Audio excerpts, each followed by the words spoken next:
So it was a typical Friday night, and my friend Laura and I decided to take a spontaneous night drive just to escape the monotony of our small town. We jumped in my old beat-up car, windows down, music blasting, and hit the deserted highway. You know the type, those roads that seem to stretch forever, surrounded by nothing but darkness. The night was pitch black, and there wasn't a soul in sight. We were just cruising, enjoying the cool breeze, when Lara suddenly pointed at something up ahead. There was this flickering light like a broken taillight or something on the side of the road. I figured it was a stranded motorist, and being the good Samaritans we are, we pulled over. I mean, who wouldn't stop to help a fellow traveler, right? But as we got closer, I got this weird gut feeling. You know, the type that makes you think twice about what you're doing. The night was so silent, and the only sound was the wind rustling through the trees and the crickets doing their thing. There was a figure standing there, just a silhouette at first. But as we got closer, I could see it was a girl, a bit younger than us, maybe early 20s. She was wearing this tattered old dress like something out of an old-timey movie. I rolled down the window and called out, "You okay? Need some help?" She turned around, and her face, man, it was something out of a horror movie. Her eyes were pitch black, like she had no soul, just empty sockets. Her skin was all pale, and her hair, it looked wet, clinging to her face. I'm not great with words, but she looked like she'd seen some serious stuff. Lara and I exchanged this uneasy glance, but we couldn't just leave her there, could we? So we asked her again if she needed help. She just stared at us, and I swear I saw a tear roll down her cheek, but she didn't say a word. And then she did something that sent shivers down my spine. She pointed into the woods beside the road, and her voice, it was this weird, distorted whisper, like a dying radio signal. She said, "He's out there." Lara and I looked at each other, freaked out of our minds. But we didn't want to be jerks and leave her on a desolate highway, even if she looked like she just stepped out of a horror movie. So we asked again, "Who's out there?" She just shook her head and repeated, "He's out there," like a broken record. Her stare was so intense, like she was warning us about something we couldn't see. We decided to call the cops. I mean, we didn't want to take any chances with a crazy person in the middle of nowhere. But as soon as we pulled out our phones, the girl let out this ear-piercing scream, like something straight out of a horror flick. We slammed the car doors shut, and I floored it.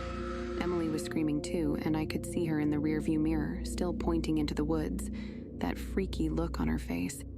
I didn't stop driving until we were back in town, and by that time, my hands were shaking and my heart was about to burst out of my chest. We went to the police, told them everything, and they went back out to check the highway. They never found that girl, and there was no sign of anyone or anything in the woods. It was like she disappeared into thin air. To this day, I can't explain what happened that night, and I can't get her face out of my head. So, take it from me, folks. If you're out on a late-night drive and you see something strange on the side of the road, maybe it's better to keep on driving. There are things out there that we can't understand, and sometimes it's better not to get involved.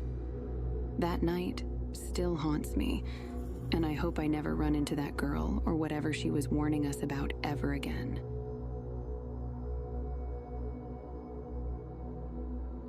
Hey there, folks. I ain't much of a storyteller, but I gotta share this one with you. It's about a night drive, an old creepy cabin in the woods, and something we found that still gives me chills. So, me and my buddy Dave, we're into the whole urban exploration thing. We love checking out abandoned places, you know, just for fun.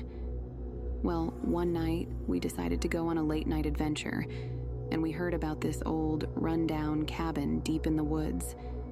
The drive out there was spooky enough.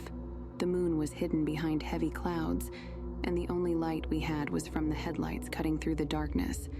It was one of those nights where you half expect a horror movie killer to pop out of the woods. We finally arrived at this desolate, overgrown path that led to the cabin. The trees on either side of the road were so dense they almost seemed to swallow us up, casting eerie shadows in the dim light. The cabin came into view, and I gotta tell ya, it was like something out of a horror movie. The place was falling apart, windows broken, and the wood all rotten and creaky. We parked the car a little way off and grabbed our flashlights. We figured we'd explore the cabin, take some creepy pictures, and then get out of there, but as soon as we stepped inside, something felt off. The air was thick with dust, and it smelled musty, like it hadn't been lived in for years. We made our way through the cabin room by room, and everything was as expected. Abandoned furniture, torn wallpaper, and the occasional cobweb. But then we found the basement door, and that's when things took a seriously creepy turn. We should have left then, but curiosity got the better of us. We opened the door, and this foul, damp odor hit us. We shone our flashlights down the stairs, and I swear, it was like staring into the abyss. The darkness was impenetrable, like it was swallowing up our light. We headed down the stairs slowly, our hearts pounding like they were trying to escape our chests. At the bottom, our flashlights revealed an underground chamber. The walls were covered in weird symbols and graffiti, and in the center of the room there was a pentagram drawn in red paint. We were freaked out, but there was something else, something even more chilling. In the corner of the room, there was a pile of old tattered dolls all facing the pentagram. Their eyes had been gouged out, and they were all arranged in a creepy circle, like some sort of dark ritual.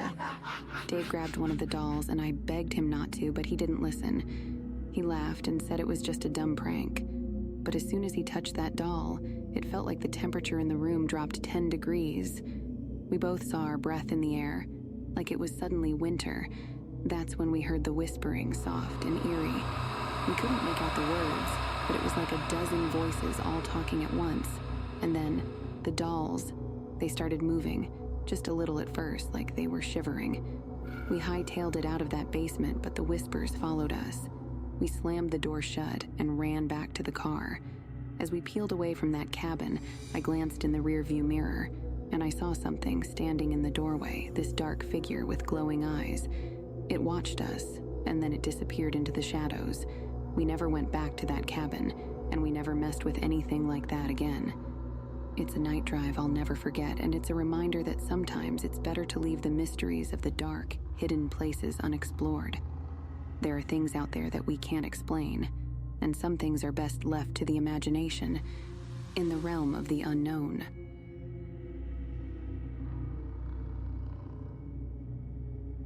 So this is something that happened to me a few years back, and I gotta tell you, it still gives me the creeps. I ain't no writer, but I hope you can follow along. It was a foggy, moonless night, and I was driving home from my late-night job at the gas station. I had the radio on just to keep myself awake, you know. The fog was so thick it felt like I was driving through a wall of white, and I couldn't see anything beyond the road's edge. I'm cruising along this desolate stretch of highway, and that's when I saw her. A girl, not much older than me, standing on the side of the road, soaking wet, and waving her arms like she needed help. My mama taught me to be a good Samaritan, so I pulled over. I rolled down the window and asked if she was okay.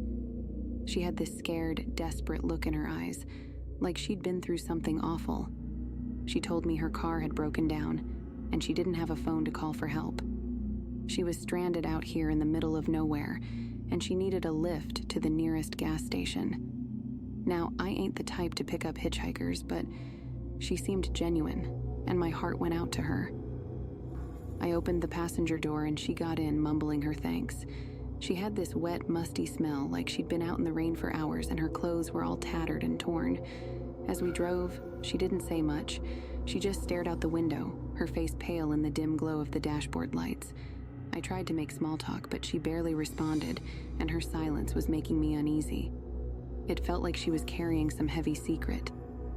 We approached the gas station, and I pulled into the parking lot.